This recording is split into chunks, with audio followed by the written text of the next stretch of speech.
Hello everyone and welcome back to my YouTube channel. ये complete Photoshop का third lecture है।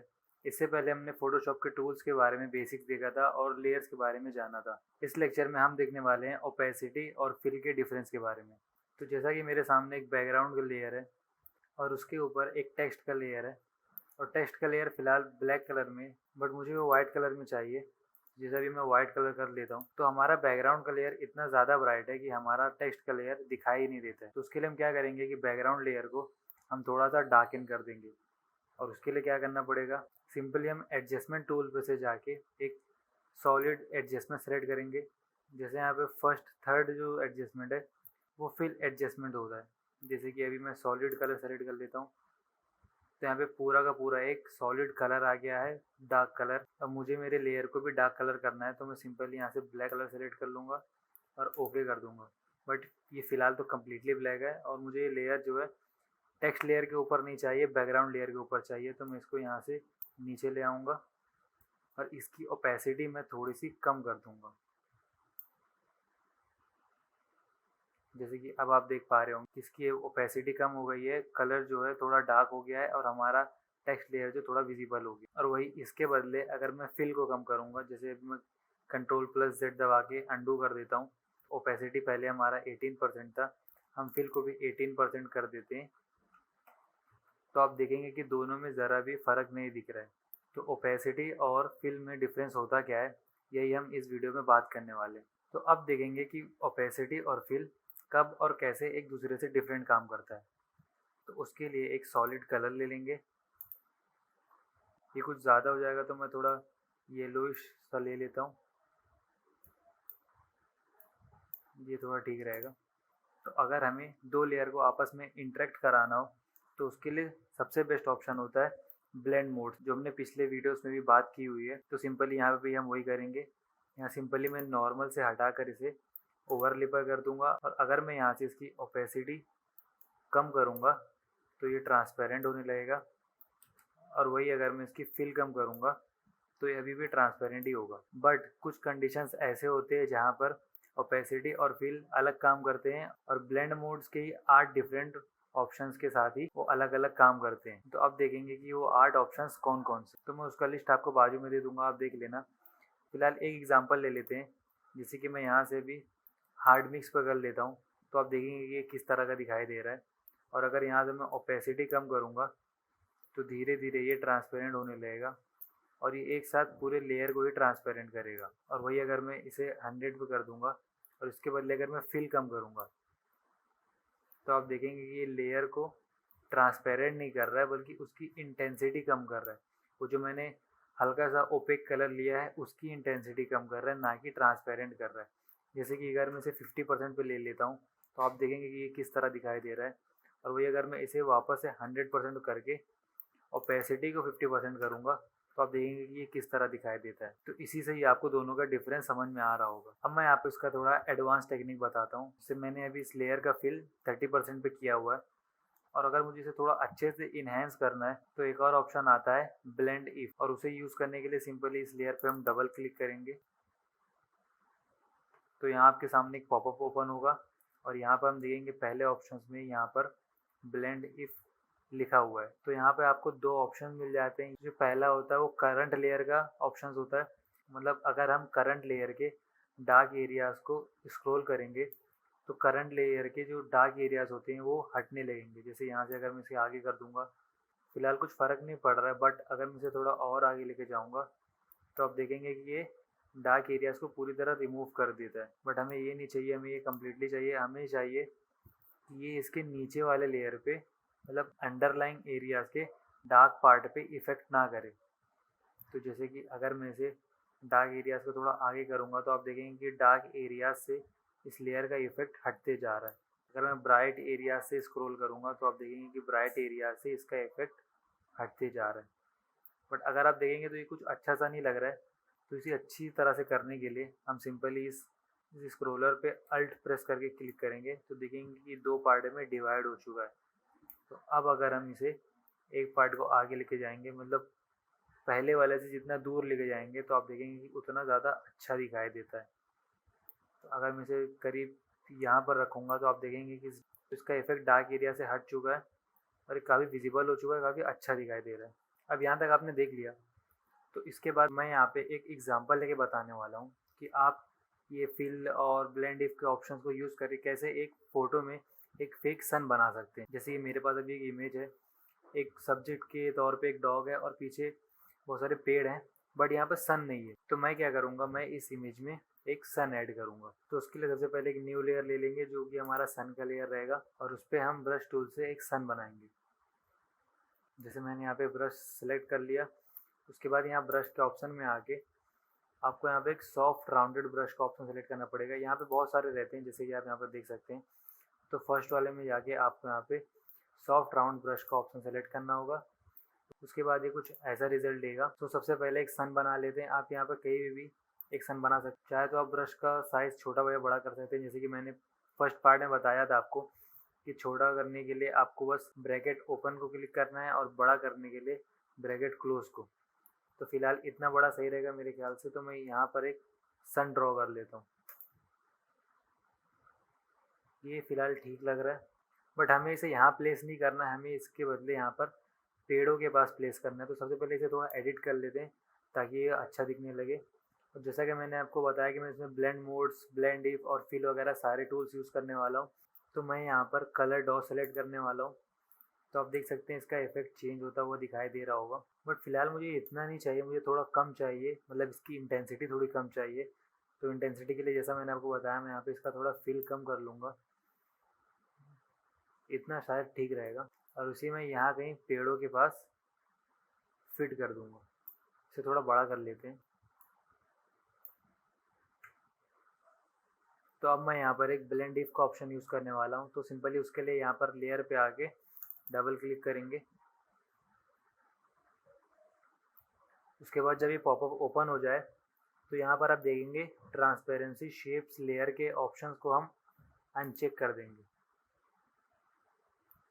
उसके बाद ओके करेंगे। तो यहाँ पर होगा क्या कि जैसे अभी मैं इस सन को यहाँ पेड़ के पास प्लेस करूँगा तो ये कुछ ऐसा दिखाई देगा जैसे कि ये पेड़ के पीछे है। और वहीं अगर मैं यहाँ पर ओपन में लेके आऊँगा तो ये बैकग्राउंड के साथ बिल्कुल भी एकदम डिज़ोल्व हो जाएगा।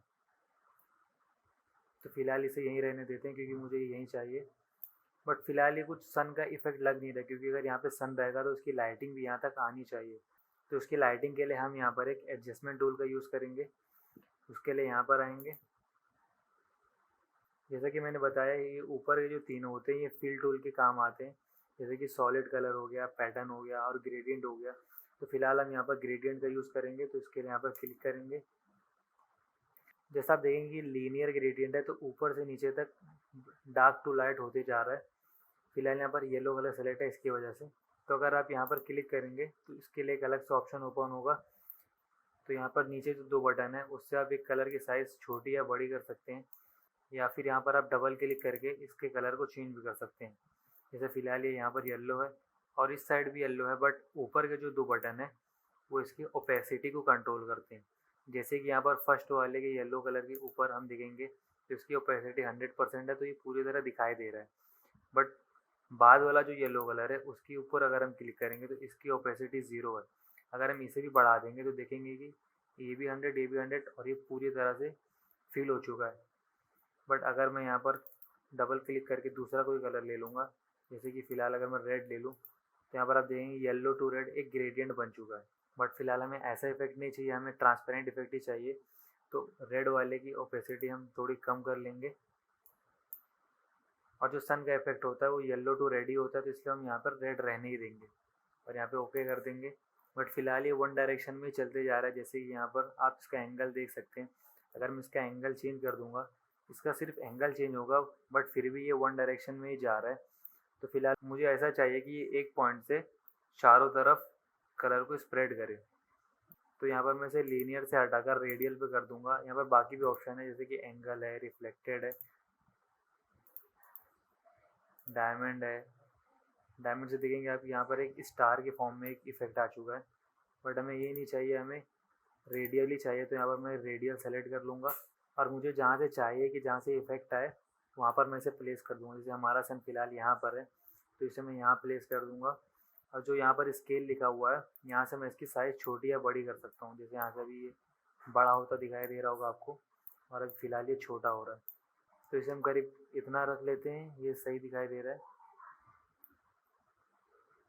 फिर इसे ओके कर देते हैं, और यहाँ पर अगर आप चाहें तो यहाँ पर डबल क्लिक करके इसे दोबारा एडिट भी कर सकते हैं।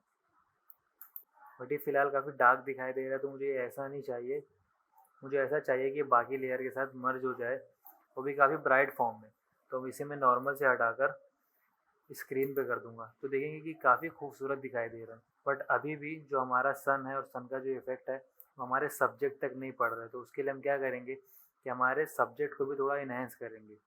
उसके लिए सबसे पहले हमारा सब्जेक्ट का जो लेयर है उसे डुप्लीकेट कर लेंगे। उसके बाद यहाँ पर फ़िल्टर में आकर कन्वर्ट टू स्मार्ट फ़िल्टर पे कर देंगे, ताकि हम बाद में इसके फ़िल्टर को चेंज भी कर सकें। उसके बाद यहाँ फ़िल्टर्स में आकर कैमरा रो का ऑप्शन सेलेक्ट कर लेंगे। उसके बाद आपको कुछ ऐसा इंटरफेस देखने मिलेगा। यहाँ पर आपको काफ़ी ज़्यादा एडिटिंग के टूल्स मिल जाते हैं। तो अगर आप ऊपर साइड देखेंगे तो यहाँ पर टेम्परेचर का ऑप्शन मिलेगा, तो हम यहाँ पर इसे वार्म पे कर देंगे, थोड़ा और बढ़ा देते हैं। और इसके एक्सपोजर को भी आप यहाँ पर बढ़ा या घटा सकते हैं, बट फ़िलहाल मैं इसे थोड़ा लो ही रखना चाहूँगा। और इसके टेम्परेचर को थोड़ा और बढ़ा देते हैं। ये काफ़ी अभी सही दिखाई दे रहा है, तो इसे मैं ओके कर देता हूँ। अब अगर आप देखेंगे तो ये सन और सब्जेक्ट के साथ मिले काफ़ी ज़्यादा ब्लेंड हो चुका है, काफ़ी ज़्यादा खूबसूरत दिखाई दे रहा है। अब ये ऐसा लग रहा है कि सारे जो ऑब्जेक्ट हैं वो एक ही फ्रेम में हैं। अब मैं यहाँ पर आपको एक और एग्जांपल देना चाहूँगा ओपेसिटी और फिल का। तो जैसा कि आप देख सकते हैं मेरे सामने काफ़ी ब्यूटीफुल सा इमेज है। तो अगर मैं यहाँ पर एक टेक्स्ट ले लूँ, जैसे कि मैंने यहाँ पर एक टेक्स्ट लिया, यहाँ पर मैं कुछ भी लिख सकता हूँ। जैसे कि मैंने फ़िलहाल लिख रहा हूँ विंटर, और इसकी मैं साइज़ बड़ी कर दूँगा Ctrl+T प्रेस करके, जैसे मैंने पहली वीडियो में बताया हुआ था। तो इसे बड़ा कर लेंगे। तो अब इसे सेंटर में ले आते हैं, और सेंटर में लाने के लिए मैंने आपको बताया हुआ था कि यहाँ पर ऑप्शन मेन्यू से यहाँ पर अगर आप देखेंगे तो अलाइनमेंट के टूल मिल जाते हैं। तो अगर मैं यहाँ पर क्लिक करूँगा तो ये हॉरिजॉन्टली सेंटर में आ जाएगा, और अगर मैं यहाँ पर क्लिक करूँगा तो ये वर्टिकली सेंटर में आ जाएगा। तो अब ये सेंटर में आ चुका है। तो लेट्स से कि मैं इसका कलर भी चेंज कर लेता हूँ। जैसा कि विंटर है तो मैं इसका ब्लू कलर कर लेता हूँ। और अब अगर मैं इसमें शेडो देना चाहूँ तो शेडो के लिए सिंपली यहाँ पर डबल क्लिक करेंगे, और यहाँ लास्ट ऑप्शन में आके ड्रॉप शेडो दिखाई देगा। यहाँ से आप इसको शेडो दे सकते हैं। तो यहाँ पर काफ़ी सारे ऑप्शन मिल जाते हैं। यहाँ पर ओपेसिटी का ऑप्शन मिल जाता है, यहाँ पर कलर देने का ऑप्शन मिल जाता है। आप जो चाहे वो कलर यहाँ पर शेडो को दे सकते हैं। जैसे कि ये रेड है, बट फ़िलहाल ये चाहिए नहीं हमें, तो इसे ब्लैक ही रहने देते हैं। और यहाँ पर एंगल के ऑप्शन मिल जाते हैं, जैसे कि जिस साइड से लाइट का सोर्स है, जैसे कि जिस साइड से सन है उस साइड से हम इसको एंगल कर सकते हैं। जैसे कि अगर मैं इधर कर दूँ तो आप देखेंगे कि इसके शेडो का डायरेक्शन चेंज हो चुका है। तो देखेंगे कि इसके शेडो का जो डायरेक्शन है वो चेंज हो चुका है। और यहाँ से आप इसे डिस्टेंस दे सकते हैं कि कितना दूर या कितना पास होना चाहिए। और डिस्टेंस के लिए एक सिंपल सा तरीका है कि यहाँ पर ना देखकर यहाँ पर आप जैसे चाहे शेडो को पकड़कर अपने हिसाब से प्लेस कर सकते हैं, जो कि मेरे हिसाब से ज़्यादा आसान होता है। और यहाँ पर स्प्रेड का ऑप्शन मिलता है कि कितना ज़्यादा स्प्रेड होना चाहिए, और उसके नीचे साइज़ का ऑप्शन मिलता है कि कितना बड़ा होना चाहिए, कितनी दूरी तक ये दिखाई देना चाहिए। तो इसे यहीं पे ओके कर देते हैं। उसके बाद जो मैं आपको बताने वाला था कि यहाँ पर टेक्स्ट टूल पर आकर अगर आप इसकी ओपेसिटी कम करेंगे, जैसे कि मैंने यहाँ पर कम कर दिया, तो आप देखेंगे कि टेक्स्ट के साथ साथ शेडो भी ट्रांसपेरेंट होता चले आ रहा है। बट ओपेसिटी मैं फुल कर लूँगा, और उसके बाद अगर मैं फिल को कम करूँगा तो उसके बाद आप देखेंगे कि टेक्स्ट तो ट्रांसपेरेंट हो रहा है, बट जो शेडो है वो वैसा का वैसे ही रह जा रहा है। तो थोड़ा और कम करके दिखाता हूँ मैं आपको। लेट्स से कि अगर मैं इसे पूरा ज़ीरो कर देता हूँ तो आप देखेंगे कितना अमेजिंग दिखाई दे रहा है। ये बिल्कुल भी ट्रांसपेरेंट हो चुका है, बट शेडो वहीं का वहीं है। और आप इसे जहाँ भी लेके जाएंगे बैकग्राउंड को अडेप्ट कर लेगा। तो आप सोचिए इससे आप किस तरह के आर्ट्स बना सकते हैं। तो इसमें मैं आपको एक और टिप देना चाहूँगा। तो अगर यहाँ पर आप डबल क्लिक करेंगे तो आप यहाँ पर देखेंगे जो सबसे ऊपर का ऑप्शन है वो बेवल एंड एम्बोस का ऑप्शन है। उस पर अगर आप क्लिक करेंगे तो आपको अल्फ़ाबेट की साइड साइड में एक टेक्सचर दिखाई देगा। इसे हम थोड़ा सा यहाँ पर बढ़ा भी देते हैं और यहाँ पर अगर आप साइज़ के ऑप्शन पे आएंगे, इसे बड़ा करेंगे तो अब देखिए किस तरह का दिखाई दे रहा है। इसे फ़िलहाल थोड़ा छोटा ही रहने देते हैं और ओके कर देते हैं। अब देखिए कि कितना अमेजिंग दिखाई दे रहा है। तो ये था हमारा ओपेसिटी एंड फिल का lecture. Thank you so much कि आपने वीडियो को एंड तक देखा। आगे आने वाली वीडियोस को भी ज़रूर देखें, चैनल को सब्सक्राइब करें, वीडियो को लाइक करें और हो सके तो इसको अपने फ्रेंड्स के साथ शेयर भी करें। Thank you so much.